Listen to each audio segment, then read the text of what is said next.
శాశ్వతమైన ప్రేమను మా పట్ల చూపించున్నమాట విడువగా మనకు చూపిస్తున్న దేవా, నమ్ముకున్న అందరికి సహాయకుడా, నిన్న నేను నిరంతరం ఏకరీతి కొట్టువాడా, ఆకాశము పట్టుచాటువాడా, భూమిని పాదపీఠిక చేసుకున్నవాడా, మధ్యాహ్న సమయంలో నీ పాపము చెంత స్థలాన్ని స్తోత్రాలు తండ్రి. భూమి మీద ఉన్న భక్తులే శ్రేష్ఠులు, వారు నాకు కేవలం చెప్పారు. యెహోవా తన భక్తులను ఏర్పాటు చేసుకుంటున్నాడని లేఖనం శ్రద్ధించింది. మీరు మమ్మల్ని కోరుకున్నారు ప్రభా. ఇద్దరు నా మీ బాప్తిసం పొంది నీ బిడ్డగా చెప్పుకుంటున్న వారు నేను ఉన్నాను ఈ గ్రామంలో. అందరూ వారి వారి పనుల్లో నిమగ్నమై ఉంటే మీరైతే మాకు అనుగ్రహించి ఈ సమయాన్ని బట్టి స్తోత్రాలు చేస్తున్నాను. మీ కృపా బాహుల్యాన్ని మా మీద మీరు కుమరించారు. ఆ దినాల్లో తిరిగిన శ్రేష్టమైన సమయం, మూల్యమైన సమయం మీతో గడిపే సమయం మాత్రమే.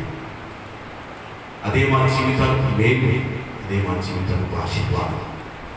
మేము చేయించిన ప్రతి దాన్ని కూడా మాకు మేలు కనుక మార్చలేని సమయమే.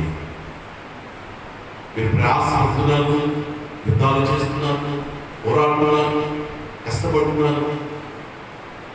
కానీ దేవుడిని అడిగినందువల్ల మీకు ఏమి దొరకలేదని సూటి మాతో మీరు మాట్లాడుతున్నారు. అవును ప్రభు, మా జీవితాల్లో మా ప్రయాస ఫలితం, పోరాటంలో విజయం ప్రతి పరిస్థితుల్లో సంతోషం మీతో గడిపే సమయం మీద ఆధారపడింది.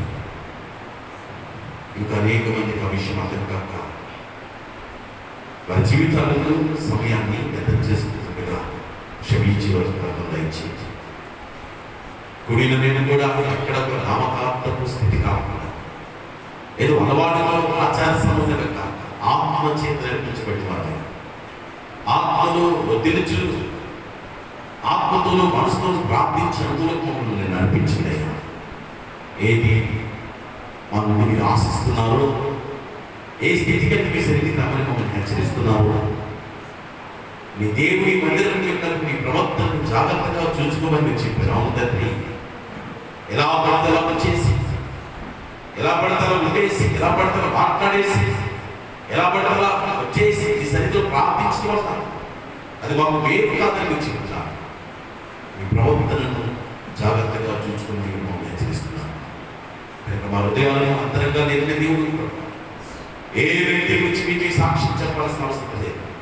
ఏ వ్యక్తి గురించి మేము ఫిర్యాదు చేయవలసిన అవసరం లేదు. ఎందుకంటే అందరి హృదయాలను ఎరిగిన వాడు మేము తండ్రి. మనుషులు మేము మోసం చేయగలిగాము, కానీ మేము మోసం చేయక సాధ్యం. మోసపోకుడి దేవుడు వ్యతిరేకించబడని మీరు ఎప్పుడు చెప్పారు. కనుక ఈ సన్నిధికి వచ్చినప్పుడు యథార్థంతో నీతో నేను మేము సహాయం చేయాలి. మీ వాక్యం ద్వారా మాతో మాట్లాడి ప్రార్థించి ప్రేరణ తెచ్చింది. యేసయ్య పరిశుద్ధ నామములో ప్రార్థించుచున్నాము తండ్రి. ఆమేన్. ఆమేన్ చెప్పానా? మీరు చెప్తున్నాను, ఎన్నిసార్లు చెప్తున్నాను? బాగా బాగా ఉన్నారు. విషయం ఉన్నారు. మన ఇంటికి బయట కూర్చున్నారు. యెహోవా చేత ఆశీర్వదించబడ్డారా? అన్నీ పెట్టుకోండి. ఏమంటే బయట ఇంట్లో కూర్చొని లోపల దేవునికి స్తోత్రం మీద ఒకసారి మనందరం కలిసి మనకి ఇచ్చిన సమయాన్ని బట్టి స్తుతిస్తున్నాము. ఈ సమర్పణను బట్టి ప్రభుని మనం కనపరుస్తున్నాము. అయితే ఇదే కడవరకు కొనసాగితే దేవునికి స్తోత్రం పెట్టుకుంటా. రోజుకి కొంచెం పనులు తక్కువగా ఉన్నాయి. నో ప్రాబ్లం, అందరం లెక్కిస్తున్నాం. కొంచెం పనులు వచ్చినా సరే ఆగిపోక సాగిపోయే విధంగా మనం ప్రతిష్ఠించుకోవాలి. ప్రతిష్ఠిత హృదయం. నేను మళ్ళా చెప్తున్నాను, అనుకూల సమయంలో మనం చేసేదానికంటే, అన్ని పరిస్థితులు అనుకూలంగా ఉన్నప్పుడు మనం చేసే భక్తి కంటే, ప్రార్థన కంటే, లేకపోతే పరిచయం కంటే ప్రతికూల పరిస్థితులు మనం చేసేదానికి ఎక్కువ విలువ ఉంది. దేవుడికి గౌరవం చెప్పండి ఒకసారి. ఏ పరిస్థితులు? ప్రతికూల పరిస్థితులు. అనుకూలంగా చేసే దానికంటే అన్ని పరిస్థితులు అనుకూలంగా ఉన్నప్పుడు కాదు, ప్రతికూల పరిస్థితుల్లో కూడా మనం ప్రభు కొరకు తీసుకున్న తీర్మానంలో ప్రభు కొరకు చేసే పని మనకు గొప్ప కార్యాలు చేసి పెడతాం. దేవుడు కోరుకునే ప్రతికూల పరిస్థితుల్లో కూడా ఆయన విడువక ఎడబాయక ఉన్నప్పుడు ఆయన మనల్ని విడువడు, ఎడబాయడు. కాబట్టి ఆ రీతిగా మీరు ప్రతిష్ఠించుకోండి. నేను మీకు ఎటుకు ఒక సవాల్ ఇస్తాను. ప్రభు కొరకు మీరు తీసుకున్న తీర్మానం ఎప్పటికీ వ్యర్థమైపోదు. ఎప్పటికీ వ్యర్థమైపోదు. ప్రభు కొరకు మనం తీసుకునే తీర్మానం పడుతున్న ప్రయాస నిజంగా మన మనస్సును ప్రభు మీద నిలిపి మనం చేసే ప్రతి పని కూడా మనకు దీవెనగా మార్చబడుతుంది. నమ్మకం వాళ్ళు దేవుడికి స్తోత్రం చెప్పండి ఒకసారి. మంచిది. మనకు చాలా మందిని సమర్పిత హృదయాలతో ప్రభు పనిచేస్తున్నాం. దేవుడికి స్తోత్రం కలుగుగాక. అలాగే ఉపవాసానికి కూడా ప్రార్థన చేయడానికి మనం సిద్ధపరచుకున్నాం. కొన్ని పరిస్థితుల్లో మనం ప్రార్థన చేస్తున్నప్పుడు ఏదో ఒకటి దేవుడు మనం ఆలోచించాలని, మనకు జవాబు ఇవ్వాలని, ఏ పరిస్థితులు మనం ప్రయాణం చేస్తున్నామో ఆ పరిస్థితి నుంచి మనం తప్పించాలని మనం నీతి దాని కొరకు అందవలసుకుని ఉంటాం. దాని కొరకు మొరపెడుతూనే ఉంటాం అందరం కూడా. అయితే చాలాసార్లు మన జీవితాల్లో జవాబు రావడం అనేది ఆలస్యం అవుతుంది. జవాబు రావడం అనేది ఆలస్యం అవుతుంది. జవాబు రావడం అనేది ఆలస్యం అవుతున్నప్పుడు ఏం జరుగుతుందో చెప్పండి సార్. దేవుని మీద సందేహం అవుతుంది. అసలు దేవుడు విన్నాడా? ఉంటే నా మనకి ఆలకిస్తున్నారా? ఆలకిస్తే నాకు ఎందుకు జవాబు ఇవ్వడం? దేవుడు ఉన్నాడా? ఉంటే ఆలకిస్తున్నారా? ఆలకిస్తే జవాబు ఎందుకు నాకు అని చాలా వరకు ఏం చేస్తుంది చెప్పండి. ఇంతకాలం ప్రార్థన చేస్తున్నాం కాబట్టి, ఇంతకాలం బలపెడుతున్నాం కాబట్టి మన నుండి జవాబు రావట్లేదు. కానీ కాబట్టి ఏం చేస్తుంది చెప్పండి, దేవుడి మీద అసహనం పెరిగిపోతుంది. దేవుడి మీద ఏంటంటే చెప్పండి, సందేహం వచ్చేసింది. ఇక ప్రార్థించడం మనము మానేస్తున్నాం. ఒక విషయం మీకు జ్ఞాపకం చేసుకోవాలి, ప్రార్థనలకు జవాబు ఆలస్యం అవుతుందనంటే దేవుడి వైపు నుండి ఎప్పుడు కూడా ఏది కూడా సమస్య అనేది ఎప్పటికీ లేదు. దేవుడికి స్తోత్రం కలుగుతుందా. ఎందుకంటే నేను ఎప్పుడు మాట చెప్తుంటాను, అసలు ఆయన మనల్ని ఎందుకు ఏర్పాటు చేసుకుంది, ఎందుకైనా మనం రక్షించింది, ఎందుకైనా మనం విమోచించిందంటే యోహాను సువార్త 15:16 ఒకసారి చదవండి. యోహాను సువార్త 15:16 త్వరగా. యోహాను రాసిన సువార్త. అసలు దేవుడు ఎందుకు మనల్ని ఏర్పాటు చేసుకున్న విషయం స్ఫూర్తిగా వింటున్నారు మాట. మీరు నన్ను ఏర్పరచుకోలేదు, మీరు నా పేరున తండ్రిని ఏమి అడుగుతారో అది ఆయన మీకు అనుగ్రహించినట్లు, మీరు వెళ్ళి ఫలించినప్పుడు, మీ ఫలం నిలిచినప్పుడు నేను మిమ్మును ఏర్పరచుకొని నియమించింది. దేవునికి స్తోత్రం చెప్పండి ఒకసారి బిగ్గరగా. దేవుడు ఎందుకు ఏర్పాటు చేసుకున్నాడంట? ఒకవేళ ప్రార్థనలకు జవాబు అనేది ఇవ్వటం దేవుని చిత్తం కాకపోతే, జవాబు ఆ ఇవ్వటం దేవుడికి ఉద్దేశం కాకపోతే ఈ మాట ఆయన రాసేవాడు కాదు. అసలు దేవుడు ఎందుకంటే ఏర్పాటు చేసుకుంది, మనం ఏర్పాటు చేసుకోలేదండి. దేవుడు ఏమన్నా ఏర్పాటు చేసుకున్నాడు. దేని గురించి చెప్పండి.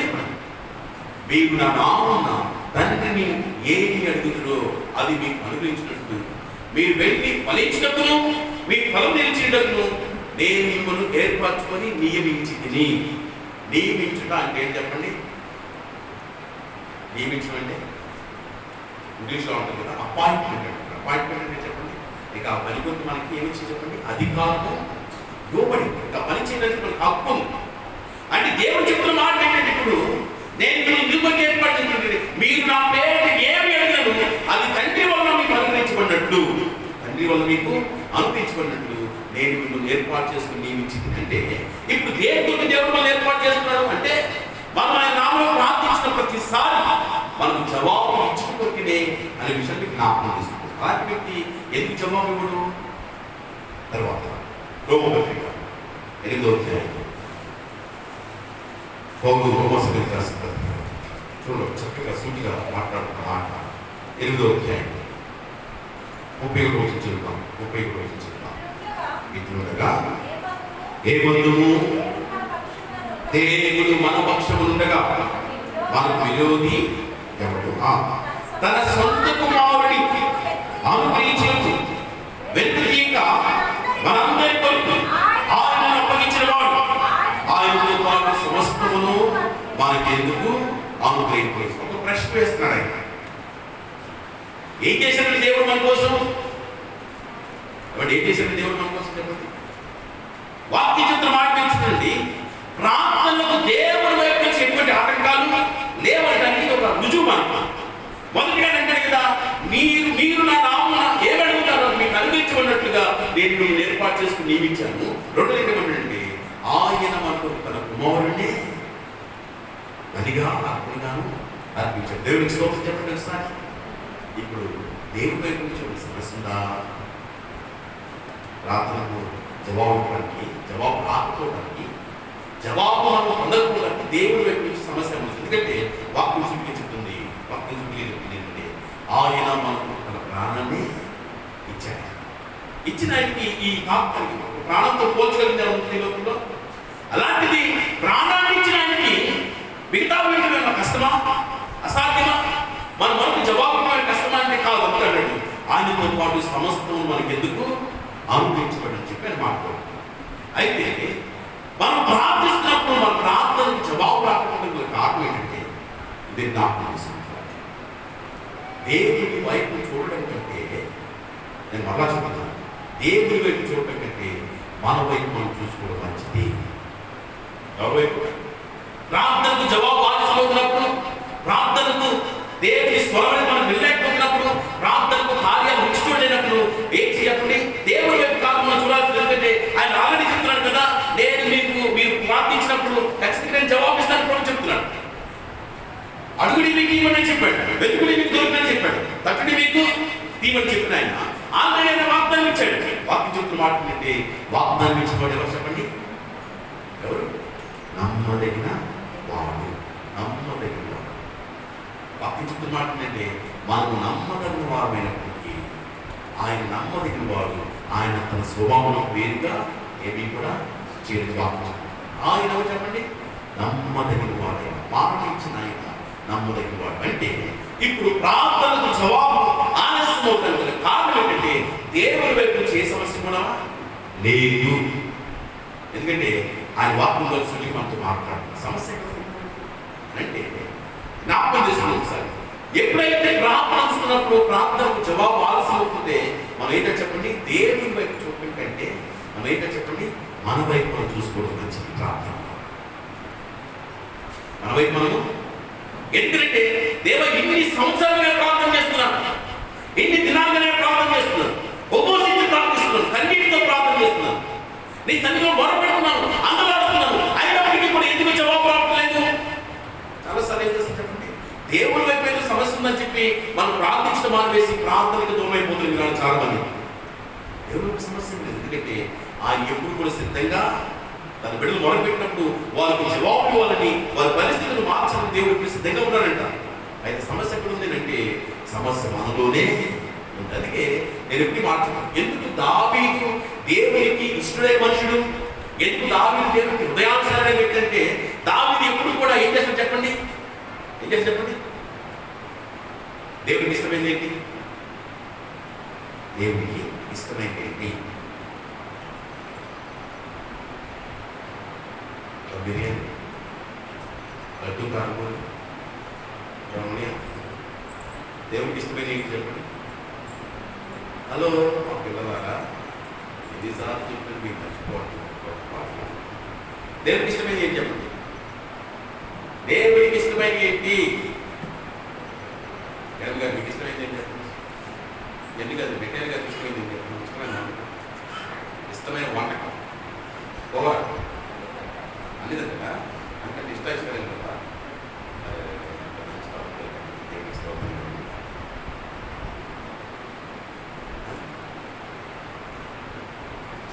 దేవునికి ఇష్టమైంది ఏంటి? దేవునికి ఇష్టమైంది ఏంటి? దేవునికి ఇష్టమైంది ఏంటి?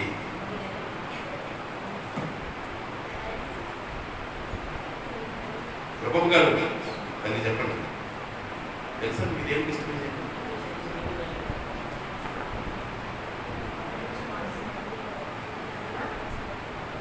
ఏంటంటే అందరూ చర్చలు జరుగుతున్నారు భయంకరంగా.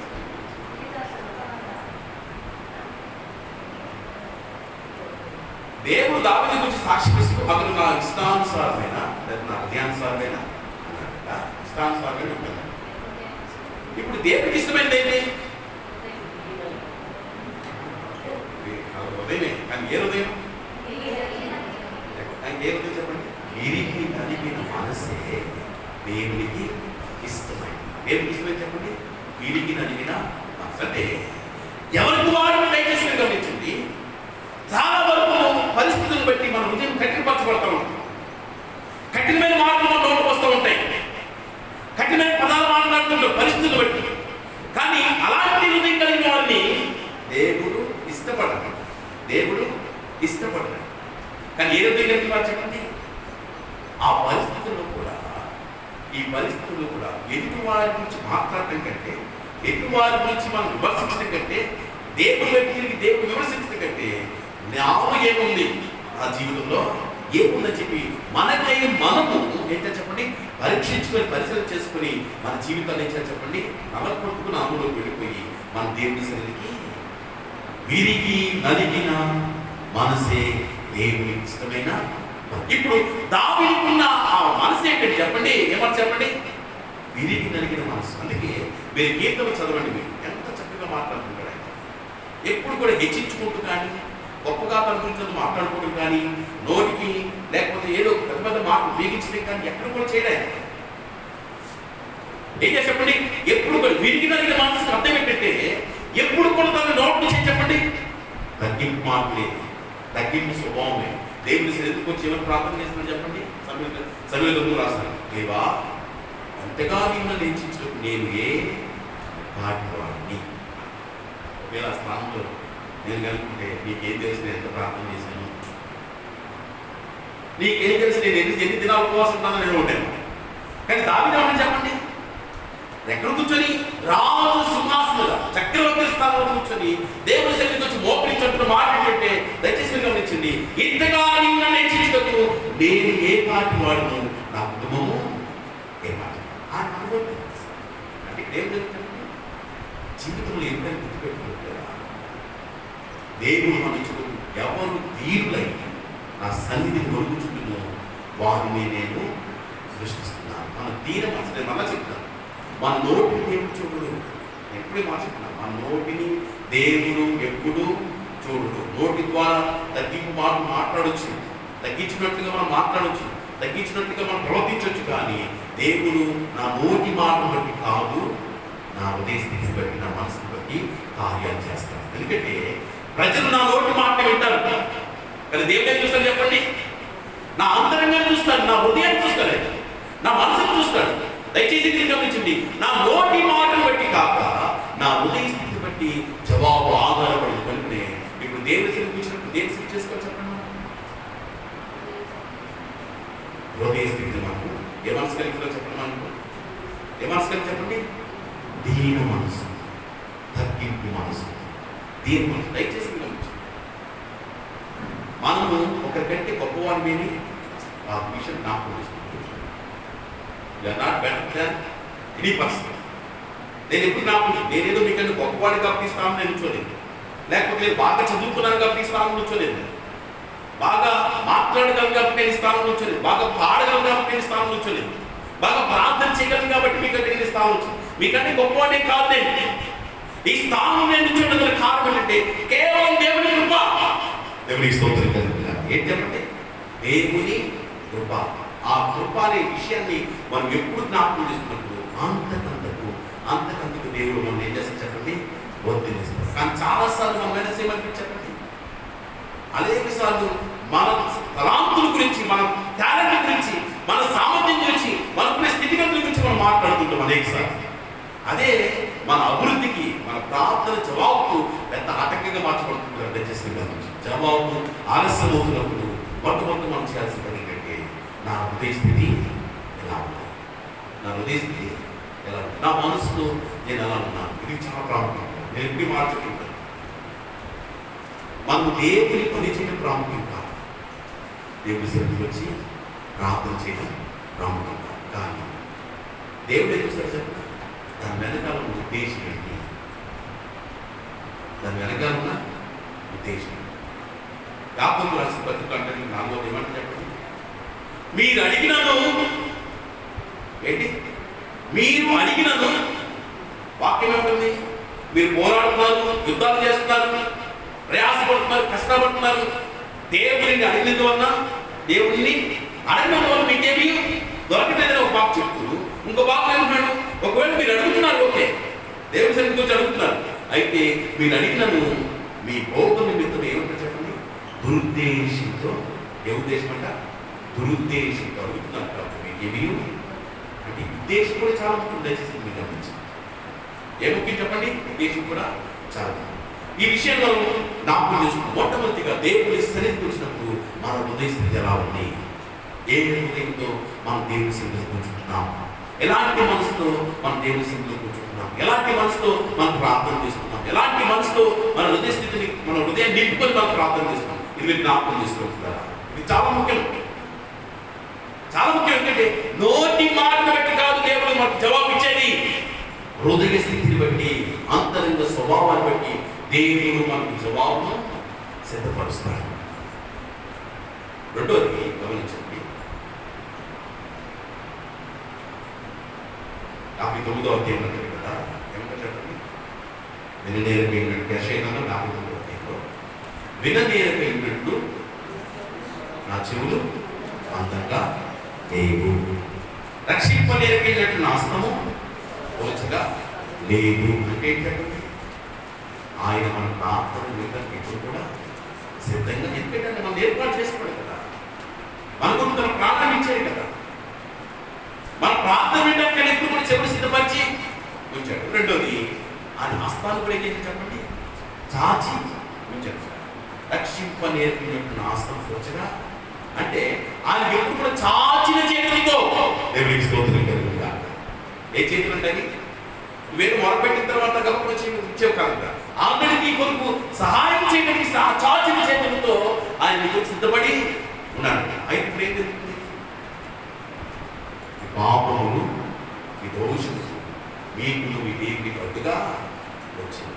మీకు మీ దేవునికి అడ్డుగా వచ్చింది. దయచేసి దీన్ని గమనించి ఏంటి ఆటంకము? ప్రార్థన జవాబు అనుకోవడానికి ఆటంకం ఏంటంటే దయచేసి గమనించండి. అన్కన్ఫెస్డ్ సిన్నర్ అంటే ఒప్పుకోని పాపము.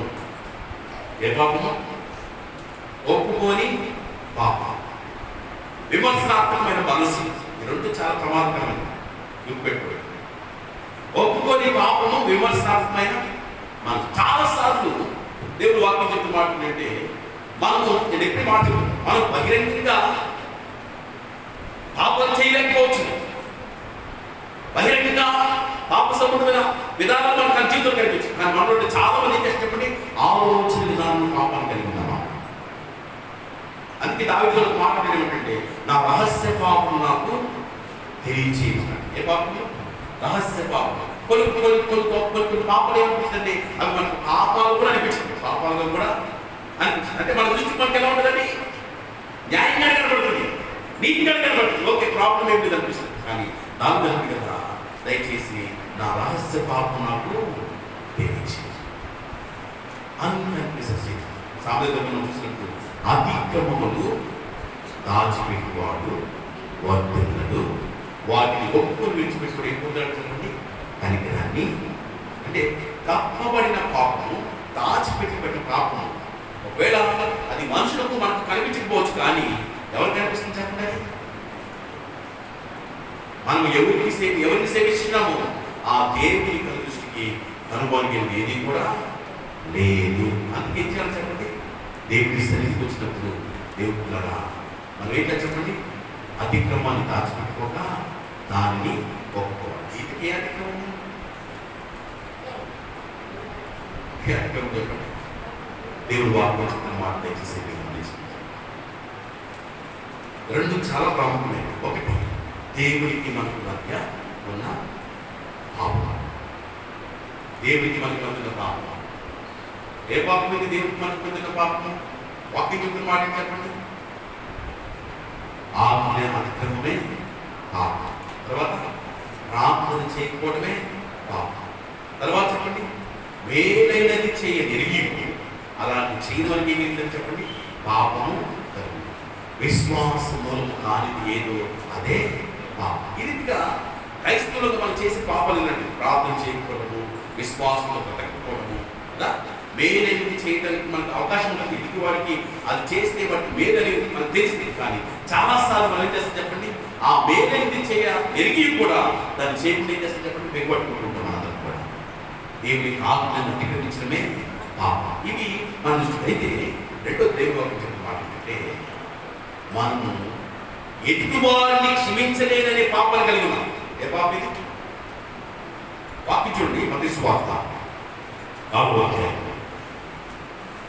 మత్తయి సువార్త 6వ అధ్యాయం. మత్తయి సువార్త 6వ అధ్యాయం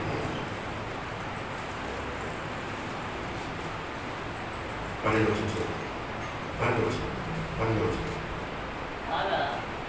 వచనం. మత్తయి సువార్త 6వ అధ్యాయం 12వ వచనం. మా రుణస్తులను మేము క్షమించిన ప్రకారం మా రుణములు క్షమించము. మా రుణస్తులను మేము క్షమించిన ప్రకారం మా రుణములను క్షమించు. తర్వాత 14వ వచనం. మనుషుల అపరాధులను మీరు క్షమించలేదా మీ పరలోకపు తండ్రి మీ అపరాధులను క్షమించును. మీరు మనుషుల అపరాధులను క్షమించకపోయినట్లుగా మీ తండ్రి మీ అపరాధులను పెట్టున్నాను. ఈ మాట క్షమించబడిన వారంగా వచ్చి మనం ప్రార్థన చేస్తే మన ప్రార్థన ఆలకించబడుతుంది. ఇందుకే ఎక్కడ క్షమించబడమని చెప్పండి? మనలో చాలా మందిని దేవుని సన్నిధికి వచ్చి మనం ప్రార్థన చేస్తున్నాం, మంచిదే. కానీ నీకు మనకు దేవుని మధ్య ఒక దోషం అనేది, ఒక పాపం అన్నట్టుగా ఉన్నది. ఏ పాపం అని చెప్పండి? క్షమించలేని తప్పు. ఏ తప్పు చెప్పండి? క్షమించలేని పాపం. మనుషుల అపరాధములను మీరు క్షమిస్తేనే మీ పరలోకపు తండ్రి మీ యొక్క అపరాధాన్ని క్షమిస్తారు. ఒకవేళ మీరు క్షమించకపోతే మీ అపరాధం కూడా. ఇప్పుడు క్షమించబడకపోతే ఏంటి? దోషమే కదా, అతిక్రమమే కదండి. అది హృదయం దాచుకొని ప్రభు నన్ను పిలిచినంత మాత్రాన దేవుడు ఎందుకు ఆలోచిస్తాడు చెప్పండి? చాలాసార్లు ఇక్కడ మనం పొరపడుతున్నాం.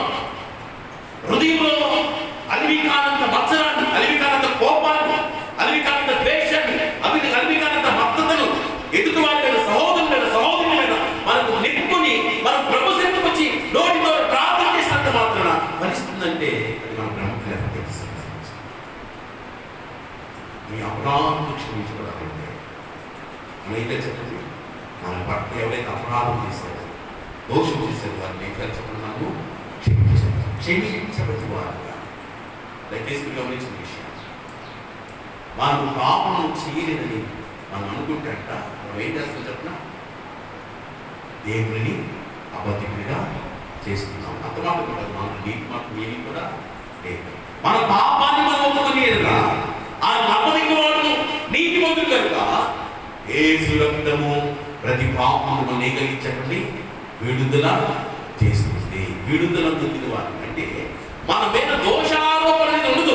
నేను మళ్ళా చెప్తున్నాను, నీకు జవాబు రావడానికి ఆటంకం ఏంటంటే దేవుడి వైపు నుంచి కాదు, ఎవరి వైపు నుంచి కాదు, మన మనసే మన మీద దోషారోపణ చేసిందంట.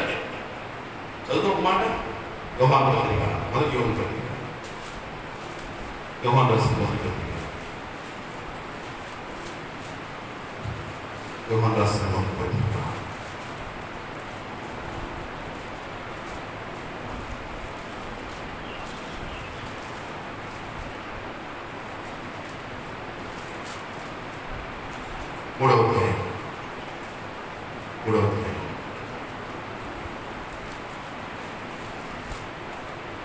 3వ అధ్యాయం 27వ వచనం చూద్దాం. యోహాను రాసిన మొదటి పత్రిక 3వ అధ్యాయం 27వ వచనం. ఎవరిదంట? ప్రియులారా, మన హృదయము మన యొక్క దోషారోపణ చేయకుండా దేవుని ఎదుట ధైర్యం గలవారమవుదుము మరియు మనమైన ఆత్మలను గైకొనుచు ఆయన దృష్టికి ఇష్టమైన చేయించున్నాము కనుక మనమేమి అడిగినను అది ఆయన వలన ఏం చేస్తుందని చెప్పండి, మనకు దొరుకుతుంది. దేవునికి స్తోత్రం చెప్పండి సార్. ఇప్పుడు ఎవరు ఆటంకం చెప్పండి? నువ్వు చేస్తున్న ప్రార్థన దేవుని సన్నిధికి చేరకుండా, దేవుని చెవులు పడకుండా ఆటంకం వస్తుంది. ఎవరు చెప్పండి? బయట వాళ్ళు కాదు, మన హృదయమే మన మీద ఏం చేస్తుంది చెప్పండి? దోషాలు. అంటే నీ హృదయంలో దాచుకున్న కోపం, మన హృదయంలో దాచుకున్న క్షమించలేని తత్వము, ఎదుటి వాడి మీద ఉన్న ఆ దోషం, లేకపోతే ఎదుటి వాడి మీద ఉన్న ఆ మనసు అనేది ఏం చేస్తుంది చెప్పండి? నువ్వు ప్రార్థిస్తున్నావు, కష్టపడుతున్నావు, దేవుని సన్నిధిలో ఉన్నప్పటికీ కూడా క్షమించలేని తత్వం నువ్వు చూసావా? అదేం చేస్తుంది చెప్పండి? నువ్వు చేస్తున్న ప్రార్థన కారణం ఎవరో కాదు, నీ హృదయమే నీ మీద, నా హృదయమే, మన హృదయమే మన మీద దోషారోపణ చేస్తుంది. చేయదే మీద అయితే చెప్పండి, మనం ధైర్యంగా దాన్ని అనుభవించడానికి యోగ్యులు అండి. దయచేసి గమనించండి, మన ప్రార్థనకు ఆలస్యం కావడం కారణం క్షమించలేని తత్వం. సహోదరులు సహోదరులు మనస్ఫూర్తిగా కొన్నిసార్లు మనస్ఫూర్తిగా మనం ఏం చేస్తాం చెప్పండి? పైకి చాలా ప్రేమతో మాట్లాడుకుంటాం, ప్రేమతో ఉన్నట్టు మాట్లాడుకుంటాం ఎదుటివాడు, కానీ లోపల ఎలా ఉంటుంది చెప్పండి? లోపల ఎలా ఉంటుంది? చాలా కోపం ఉంటుంది, చాలా ద్వేషం ఉంటుంది, చాలా అసూయ ఉంటుంది. నేను మన చెప్తాను. దయచేసి కొన్నిసార్లు ఏం చేస్తాను చెప్పండి? వ్యక్తులు వచ్చినప్పుడు వాళ్ళ గురించి మంచిగానే మాట్లాడుకుంటాం, అవునా? ఆ వ్యక్తులు వచ్చినప్పుడు ఆ వ్యక్తుల గురించి మంచిగా మాట్లాడుతాం. అలా 2 అడుగులు దాటిపోగానే ఆ వ్యక్తి గురించి మనం ఏం చేస్తాం చెప్పండి? విమర్శిస్తూ ఉంటాం, వాళ్ళ గురించి మళ్ళీ వేరుగా మాట్లాడుకుంటాం. దయచేసి ఏ వ్యక్తుల గురించి అయితే మనం మాట్లాడుకుంటున్నామో ఆ వ్యక్తులు విరక్కపోవచ్చు, అది ఎవరైనా చెప్పండి? ఒక మాట చెప్పండి. మలాకి గ్రంథం 3వ అధ్యాయం, మలాకి గ్రంథం 3వ అధ్యాయం. మత్తయి ముందే పాత్ర చివరికి వస్తుంది పాత్ర. మలాకి గ్రంథం 3వ అధ్యాయం 16వ వచనం చూడండి. మలాకి 3:16. అప్పుడు యెహోవా యందు భయభక్తులు గలవారు ఒకరితో ఒకరు మాట్లాడుకొనుచుండగా ఎవరు అనిపిస్తున్నారు? ఎవరు చెబుతారు? వాళ్ళు ఎవరెట్లేదు నేను మళ్ళా చెప్తున్నా, సంవత్సరాల ప్రార్థన చేస్తున్నా, కన్నీరు కాలుస్తున్నా, ఏడుస్తున్నా, నీ సమస్యకు పరిష్కారం దొరకడానికి గల కారణము నీ హృదయ స్థితి, నీ మనస్సు, నీ మాట. మనుషులు నాకు ఒకలాగా మాట్లాడుతున్నారు, మనుషులు దాటిపోగానే ఏం చేస్తారు చెప్పండి, వేరుగా విమర్శనాత్మకమైన మనసు. అప్పుడైతే చెప్పండి, ఎవరు అనిపిస్తున్నారు? ఎవరు అనిపిస్తుంది చెప్పండి? యెహోవా యందు భయభక్తులు గల వారందరూ కూడా ఒకరితో ఒకరు మాట్లాడుకొనుచుండగా ఎవరు అనిపిస్తున్నారు చెప్పండి? యెహోవా చెవియొగ్గి ఆలకించును. మరి యెహోవా యందు భయభక్తులు కలిగి ఆయన నామమును స్మరించుచుండు వారికి జ్ఞాపకార్థంగా ఒక గ్రంథము ఆయన సముఖమునందు రాయబడింది. ఇదిగో భక్తులు ఉంటారు కదా, ఏమన్నా చెప్పండి, ఒంటరిగా ఉంటే దేవునితో మాట్లాడు. విశ్వాసి నీ ప్రార్థన నిజంగా జవాబు రావాలంటే మనం చేయాల్సిన మాట ఏం చెప్పండి, పని ఏం చెప్పినా, ఒంటరిగా ఉంటే దేవునితో మాట్లాడుతుంటారు, జంటగా ఉంటే దేవుని గురించి మాట్లాడుతున్నారు. ఎవరి గురించి? ఒంటరిగా ఉంటే దేవునితో మాట్లాడతాం, జంటగా ఉంటే దేవుని గురించి మాట్లాడుకోండి. ఎందుకంటే దేవుడు తన ఎందుకు భయభక్తులు కలిగిన వారు, తన ఎందుకు భయభక్తులు కలవాలి మాట్లాడుకుంటుండగా ఎవరింటారు చెప్పండి? మోసపోకుడి, దేవుడు వెంకరించుకోవడం. మనం ఏమి ఇస్తున్నామో అదే పట్టి మళ్ళా వస్తుంది. నేను మళ్ళా చెప్తున్నాను, ఎవరో కాదు మన ప్రార్థనకు జవాబు రాకపోతే ఎవరో కాదు బయట వాళ్ళు. మన మనస్సు, మన హృదయ స్థితి, మన నోటి మాట, మన నోటి మాట. ఇంకో మాట చెప్తున్నా చూడండి, యాభై రాసిన పత్రికలో మాట, యాభై పత్రిక 3వ అధ్యాయం, యాభై రాసిన పత్రిక 3వ అధ్యాయం. మనం చేసే పని చూడండి ఒకసారి, మన నోటి మాట ఎంత జాగ్రత్తగా చూడండి ఒకసారి. 3వ అధ్యాయం 6వ వచనం, నాలుక మన అవయవంలో ఉంచబడిన పాప ప్రపంచమే సర్వశరీరమునకు ఉంచబడిన పాప ప్రపంచమైన సర్వశరీరమునకు మాలిన్యము కలుగజేయుచున్నది. ప్రకృతి చక్రమును చిచ్చిపెట్టును, అది నరకం చేత చిచ్చిపెట్టబడును. ప్రపక్షి సర్పజలములలో ప్రతి జాతి నరజాతి చేత సాగు ఆయన కానీ ఏ నరుడును నాలుగును సాగు చేయ. అది మరణకరమైన విషంతో నిండినది, అది నిరక్షరమైన దుష్టత్వమే. దీనిలో తండ్రి అయిన దేవుడిని ఏం చేస్తున్నామంట? దేవుడి సన్నిధికి వచ్చి మనం ఏం చేస్తాం? ఇదే నాలుగుతో ప్రార్థన చేస్తాం, మన సమస్య గురించి దేవుడితో మాట్లాడుతున్నాం, దేవుడిని స్తుతిస్తున్నాం, దేవుని ఆరాధన చేస్తున్నాం, దేవుని గురించి పాడుతున్నాం, దేవుని గురించి ప్రకటిస్తున్నాం. దీనితో తండ్రి అయిన ప్రభువును స్తుతిద్దుము. దీనితోనే దేవుని పోలికగా పుట్టిన మనుషుని ఏం చేస్తున్నాం చెప్పండి. ఇప్పుడు దేవుడికి ట్విస్ట్, ఇందాక వచ్చి ఇదే నాలుగుతో దేవానికి స్తోత్రం ప్రార్థన ఉంది, ఇప్పుడు బయటకి వెళ్ళి ఇది అనుకుంది. ఇప్పుడు నేను ఈవెన్ ఏం చేయాలి? ఇది చేయాలి, దేవుడికి ట్విస్ట్ పెడుతున్నాం. గొప్ప భక్తులు మందిరంలోకి వచ్చి ప్రార్థన చేస్తుంటాము, వెలుపలికి అడ్డలోకి ఏం చేస్తాం చెప్పండి? అప్పుడు దీనితోనే తండ్రి అయిన దేవుని స్తుతిద్దుము. దీనితోనే దేవుని పోలికగా పుట్టిన మనిషిని శపిస్తున్నాం. చూడండి, పక్క నోటి నుండి ఆశీర్వచనము శాపవచనము బయట వెళ్తున్నాం. నా సహోదరులారా, సహోదరిలారా, ఇలా ఉండకూడదు. నీటి ముక్కులు ఒక్క చల్లని తీయని నీళ్లు, చేతి నీళ్లు ఉన్నా, నా సహోదరులారా, సహోదరులారా, అంజురు చెప్పిన ఒలివ పండ్లను, ద్రాక్ష తీగల అంజురు పండ్లను కాయిన అటువలే ఉప్పు నీళ్ళలో నుండి తీయని నీళ్లు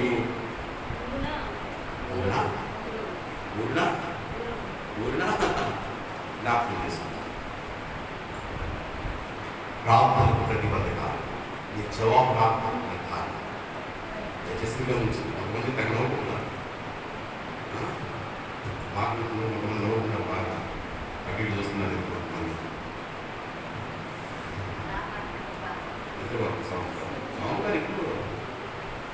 గారికి మంచి దేవుడు అనిపించండి అంటే దాని గురించి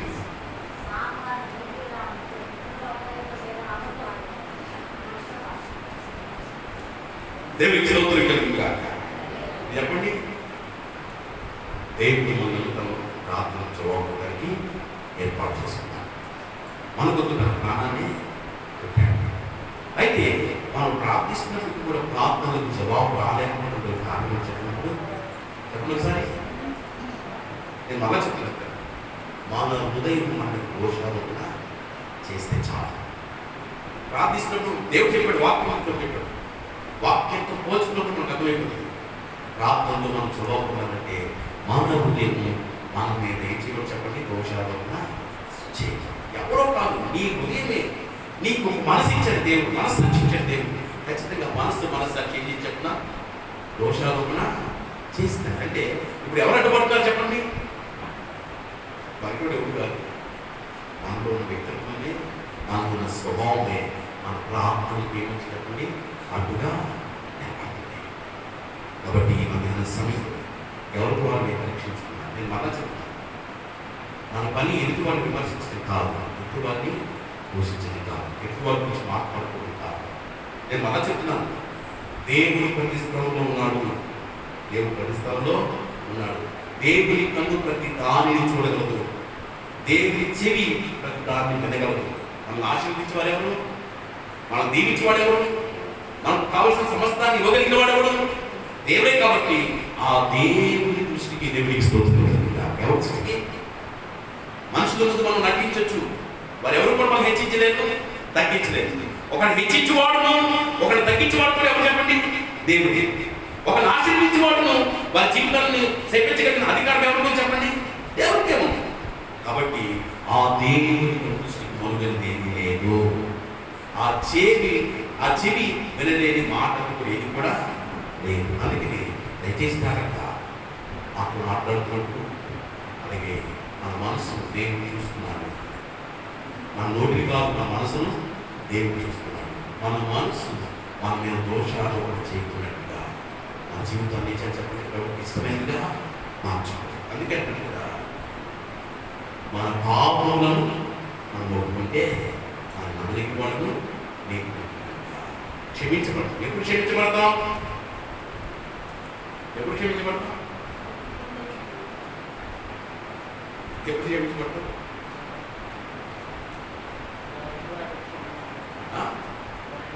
ఎప్పుడు క్షమించబడతాం చెప్పండి. ఎప్పుడు క్షమించబడతాం? పాపాలు క్షమించే అధికారం ఎవరికి ఉంది? దేవుడికే ఉంది. కానీ ఇప్పుడు ఆ అధికారాన్ని మనం అనుభవించాలి. ఏం చేయమని చెప్పండి, నిజమన్నాడు. మొదటిగా ఎదుటి వారి పట్ల క్షమాపణ మనము యేసుక్రీస్తు పాలించాడు. ఒక యజమాని కొడుకు ₹1,00,000 అనుకున్నాడు. అంటే మనకు అర్థమయ్యే భాషలో చెప్తున్నాడు. ఎంత ఉన్నాడు? ₹1,00,000 ఉన్నాడు. ఆ యజమాని వచ్చి నీకు టైం అయిపోయింది బాబు, నీకు ఇచ్చిన గడువు అయిపోయింది, దయచేసి నువ్వు చెల్లించాల్సినప్పుడు వడ్డీతో సహా చెల్లించమని అడుగుతుంటే ఈ వ్యక్తి అతని కాలంలో పడి, అయ్యా నేను చాలా పేద స్థితిలో ఉన్నాను, నిరుపేద స్థితిలో ఉన్నాను, చెల్లించకపోయేది ఏది కూడా లేకుంటే ఆ యజమానంట ఏం చేసి చెప్పండి, వీడి దగ్గర ఏమీ లేదని గమనించి వీడికి ₹1,00,000తో పాటు వడ్డీ కూడా క్షమించేసి, ఈ వ్యక్తి ఏ వ్యక్తి అయితే ₹1,00,000 అప్పు నుండి క్షమాపణ పొందాడో ఈ వ్యక్తికి ఒకడు ₹1,000 అప్పున్నాడు. ఎంత? ₹1,000. వీడంతా అప్పున్నాడు, పైవాడికి ₹1,00,000 అప్పున్నాడు. కానీ ఈ వ్యక్తికి ఒకడు ఎంత ఉన్నాడు అప్పు? మీకు అర్థమయ్యే భాష చెప్తున్నాను. మనం ₹1,000 మాత్రం. ఈ అతని దగ్గరికి ఎవరైతే ₹1,000 వాళ్ళ అతని దగ్గరికి వెళ్ళి అడుగుతున్నాడండి, నువ్వు నాకు అప్పు ఇవ్వాలి కదా, నువ్వు ₹1,000 తీసుకున్నావు కదా, దాంతోపాటు నీకు గడువైపోయింది కాబట్టి ₹1,000తో పాటు వడ్డీ కూడా నాకు ఇవ్వమని చెప్పి అడుగుతుంటే ఆడు కూడా ఏం చేసి చెప్పండి, కాళ్ళ మీద పడి అడుగుతున్నాడు, అయ్యా దయచేసి నన్ను ఓర్చుకోవడం క్షమించు, నాకు చెల్లించడానికి ఏమి కూడా లేదంటే ఆ ₹1,000 కోసం వాడిని కట్టేసి వరదాలతో కొట్టించి బాగా చిత్రవద చేసేసి బాగా దాని యాగిరి చేశాడు. ఈ విషయం యజమానికి తెలిసింది. ఎవరికి క్షమించాడు ₹1,00,000? ఆ వ్యక్తికి ఏం చెప్పండి తెలిసింది. తెలిసినప్పుడు మళ్ళా పిలిచాడు కదా, నీవు నాకు 1,00,000 రూపాయలు అప్పుంటే నేనేం చేశాను? 1,00,000 రూపాయలతో కూడా వడ్డీ కూడా క్షమించేసాను కదా. ఇంత పెద్ద మొత్తాన్ని నేను క్షమించినప్పుడు అప్పుడు నీకు ఇవ్వాల్సినంత, నీకు ఇవ్వాల్సినంత చెప్పాను 1,000 రూపాయలు మాత్రమే. దాన్ని నువ్వు క్షమించలేదు కదా, అందుకే నేను నీకు క్షమాపణ ఏం చేయమని చెప్పండి, రద్దు చేయకండి, వీడిని తీసుకెళ్ళి చీకటి గదిలో బంధించేయండి. ఇప్పుడు ఏమో చెప్పండి, పొందిన క్షమాపణ ఏంటి? రద్దు అయిపోయింది. చాలాసార్లు మనం ఇలానే ఉన్నాం, దేవుడు నన్ను క్షమించాలి, నా తప్పులు క్షమించాలి, నా పొరపాటు క్షమించాలి, నా ప్రార్థనలకి చెప్పాలనుకుంటున్నాం. కానీ హృదయంలో పక్కవాడి పట్టుకున్న మనస్తత్వం అనేది దేవుని క్షమాపణ, దేవుని శక్తిని మనం అనుభవించుకున్న ఆటకు వస్తుంది. దయచేసి మనం రోజు క్షమించుకోవడానికి మనము ఎవరి గుణాలు క్షమించాలి, ఖచ్చితంగా గుణాలు ఖచ్చితంగా. మనుషుల అపరాధములు మీరు క్షమిస్తేనే మీ పరలోకానికి మీ అపరాధములను క్షమించాలి. మనుషుల అపరాధములు క్షమించకపోతే మీ పరలోకానికి మీ అపరాధం కూడా క్షమించలేదు. అలా బ్రతనాడుతున్నాను. మీ నోటి మాటలు, మన నోటి మాటలు చాలా జాగ్రత్త పడుతుంది కదా. నోటి మాట విషయం చాలా జాగ్రత్త. ఎవరు ఆలోచించుకోవచ్చు, అని దేవుడు వింటున్నాడు, దేవుడు చూస్తున్నాడు. ఈ భయాన్ని కలిగి ఉంది. నేను మళ్ళా చెప్పాను, నీ ప్రార్థనతో ఆటంకలేటప్పుడు ఎవరు కాదు, నీ మనస్సు, నీ హృదయము, నీ నోటి మాట, నీవు క్షమించలేని తత్వం, నీవు క్షమించలేని తత్వం. నీవు క్షమిస్తేనే క్షమించబడతావు, క్షమిస్తేనే క్షమించబడతావు. ఇదే నాలుగుతో 2 మాటలు మాట్లాడద్దు. ఇదే నాలుగుతో దేవుని సన్నిధిలో ప్రార్థిస్తున్న నీకు ఇదే నాలుగుతో ఏ మాటలు మాట్లాడుతున్నా బయటకు వెళ్ళి నీ నోటి మాట, నీ ప్రార్థన కాటకు ఎవరో కాదు, నా నోటి మాట నా ప్రార్థన కాటకు, నేను క్షమించలేని తత్వమే నా ప్రార్థన కాటకు, నా హృదయ స్థితే నేను ప్రార్థనకు జవాబు పొందలేకపోవడం కాటకు, నేను క్షమించలేని తత్వమే నేను ప్రార్థనలు పొందలేని జవాబు పొందలేకపోవడం కాటకు. కాబట్టి మనకు దేవుని మనతో సూటిగా మాట్లాడుతారు. ప్రతి స్థలంలో దేవుని కన్ను ఉంది, ప్రతి స్థలంలో దేవుని చెవి ఉంది. తన భక్తులు మాట్లాడుతుండగా యెహోవా చెవి యొగ్గి ఆలకిస్తుంది. తన ఎదురు యథార్థవంతులను బలపరచుకొనికే యెహోవా కలుగు ఏం చేస్తున్నాక లోకమందంతటా సంచారము చేయించుంది. కాబట్టి ఈ మధ్యాహ్న సమయంలో మనతో మాట్లాడుతున్నాడు. ప్రార్థనకు ఆలస్యాన్ని ఎందుకు చెప్తున్నాడు, దాన్ని సెపరేట్ చేసుకోవాలి. నేను మళ్ళా చెప్తాను, కోరిక వచ్చింది దేవుని ఇంపార్టెంట్ కాదు. ఒక వ్యక్తి అనుభవిస్తున్నది, ఒక వ్యక్తి సొంతం చేసుకుని ఎందుకు మనం సొంతం చేసుకోలేకపోతున్నాం, పరీక్షించుకున్నాం, పరిశీలన చేసుకున్నాం. దేవుని దేవా దేవా నన్ను పరిశీలించుము, నన్ను పరీక్షించుము, నన్ను పరిశోధించుము, నాను నీకు ఆయాసకరమైన తొలగించి దయచేసి నన్ను నిత్య మార్గమున నడిపించు. నాను నీకు ఆయాసం ఉన్నాను. నేను మళ్ళా చెప్తున్నాను, ఎవ్వడు కూడా మన జీవితం పాడు చేయదు, మనం పాడు చేసుకోవడం తప్ప. విషయం ఒక మాట ముగిస్తాను, ఒక మాట చెప్తున్నాను. హోషేయ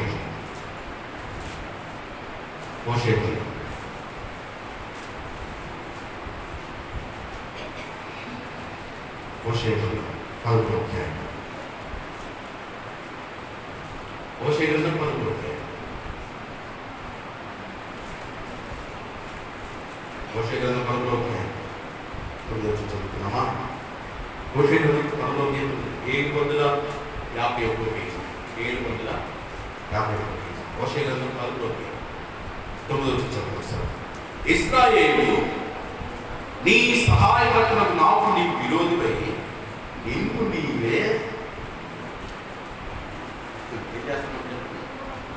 ఇశ్రాయేలు నీ సహాయకర్తలకు నాకు నీకు విరోధమై నిన్ను నీవే నిర్మూలము చేసుకొనుచున్నావు. ఎవరెవరంట? ఎవరెవరు? దేవునికి విరోధి అయితే, దేవునికి వ్యతిరేకమైన జీవితం, దేవునికి వ్యతిరేకమైన ఆట, దేవునికి వ్యతిరేకమైన బ్రతుకు, దేవునికి వ్యతిరేకమైన క్రియ ఖచ్చితంగా వారికి వారే నిర్మూలము చేసుకునేలాగా చేస్తుంది. వారికి వారే నిర్మూలమేలాగా చేస్తుంది. కాబట్టి మధ్యాహ్న సమయంలో మనం వాక్యాన్ని విన్నాం. ఏదో కాసేపు ఇంటికి వెళ్ళిపోవడం కాలేదు. మళ్ళా నిజంగా నీ ప్రార్థన జవాబు రావాలంటే దేవుడు సుఖంగా మనతో మాట్లాడుతున్నాడు. దేవుడు ఎందుకు చెప్తున్నాడు, మన మనసు ఏంటో, మన మాట ఏంటో, మన హృదయ స్థితి ఏంటో, మన యొక్క ఆలోచన విధానం ఏంటో దేవుడు చెప్తున్నాడు. దాన్ని సెట్ చేసుకోకపోతే ప్రార్థన జవాబు రాదు. ఇక్కడ కాదు, ఇంకో చోటకి రాత్రి అంతా ప్రార్థనతో వెళ్ళి ఇంకో చోటకి వెళ్ళిపోయి ఇంకో చోటకి వెళ్ళిపోయి నువ్వు ఎంత దూరం అదురైపోవు, లేకపోతే చంద్రబాబు పో. నీవు కనుక నీ హృదయ స్థితిని మార్చుకోకపోతే, హృదయంలో ఉన్న ఆ మనస్తత్వాన్ని మార్చుకోకపోతే, నవ్వుకి మాటలు మార్చుకోకపోతే, నువ్వు ఎక్కడికి వెళ్ళినా నువ్వే అనే విషయం మర్చిపో. ఎక్కడికి వెళ్ళినా నువ్వే విషయం జ్ఞాపకం చేసుకో. క్షమించబడిన పాపం ఆ ప్రార్థనకు పెద్ద ఆటంకం. కాబట్టి దాన్ని మనం దేవుని సరి చెప్తున్నాం. దేవుని శక్తులు వాక్యం యథార్థవంతుల ప్రార్థన ఆయనకి ఏంటని చెప్పండి. యథార్థవంతుల ప్రార్థన ఆయనకి యథార్థత అంటే మరేమా యథార్థవాది లోక విరోధాలు. యథార్థత అంటే యథార్థత చిన్న యథార్థత అంటే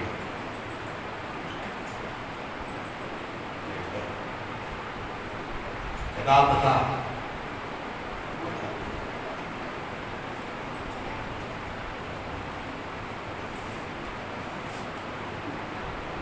ఎవరో చెప్పారు కాబట్టి, ఎవరో చూస్తున్నారు కాబట్టి, ఎవరో వింటున్నారు కాబట్టి మనం ఏంటి ఏ బ్యాచ్? మనం ఎవరో చూస్తున్నారు కాబట్టి, ఎవరో వింటున్నారు కాబట్టి, ఎవరో చెప్పారు కాబట్టి చేసే బ్యాచ్. ఇలా కాదు యథార్థం. ఎవరు చూసినను చూడకపోయారు, ఎవరు విన్నను వినకపోయారు, ఎవరు చెప్పినను చెప్పకపోయారు. నేను మళ్ళా చెప్పాను, భక్తి వ్యక్తిగతమైనది. ఇదే అస్తమానం కనపడుతుంది చెప్పేది కాదు. ఎవరు చెప్పారు? నీకు నువ్వుగా తీసుకోవలసిన నిర్ణయాన్ని, నీకై నువ్వుగా చేయవలసిన పనులు, నీకు నువ్వుగా చేయవలసిన ప్రార్థన ఇది.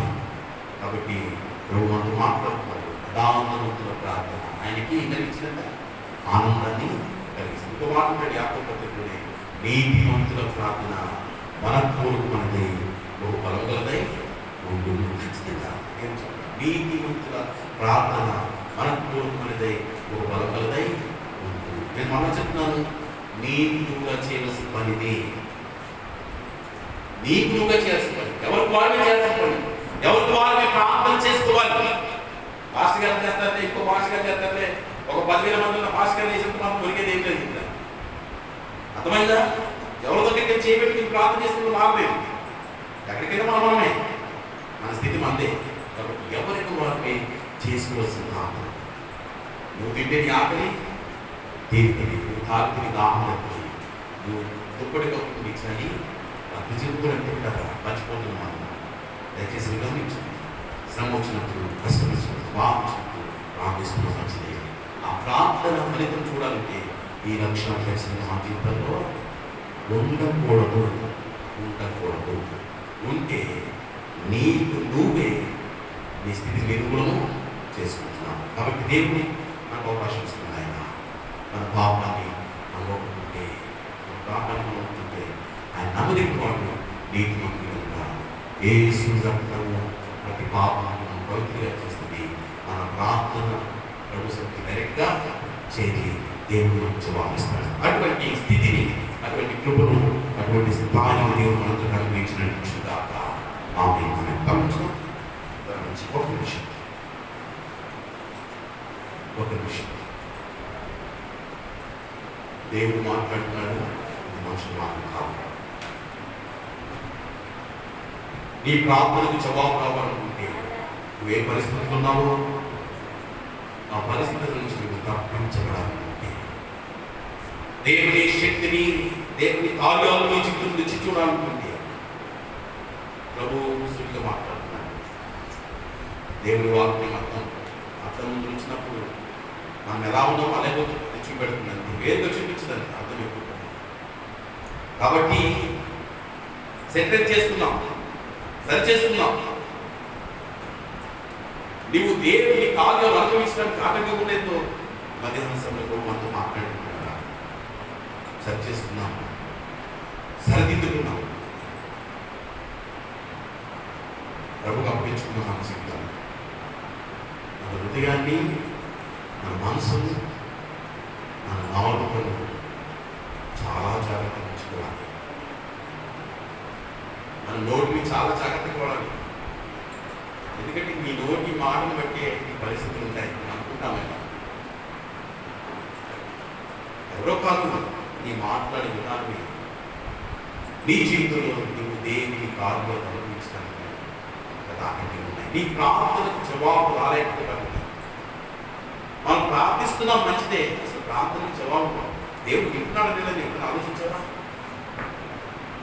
ఏదో వచ్చేసి ప్రార్థన చేసి వెళ్ళిపోతున్నాం మంచిదే, నిజంగా ప్రార్థన వినబడుతుంది అని మీకు ఎప్పుడైనా అనిపించిందా?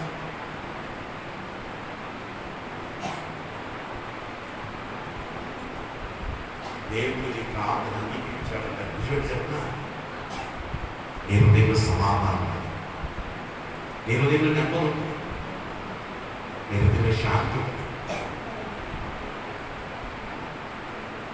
నీ హృదయం ఎంత ప్రశాంతం.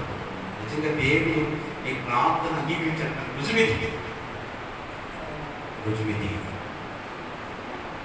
హృదయంలో నెమ్మది, హృదయంలో సమాధానం, హృదయ సంతోషం, శాంతత దేవుని ప్రార్థన అంగీకరించాడు.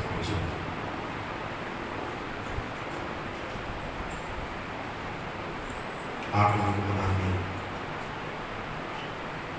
దయచేసి మనం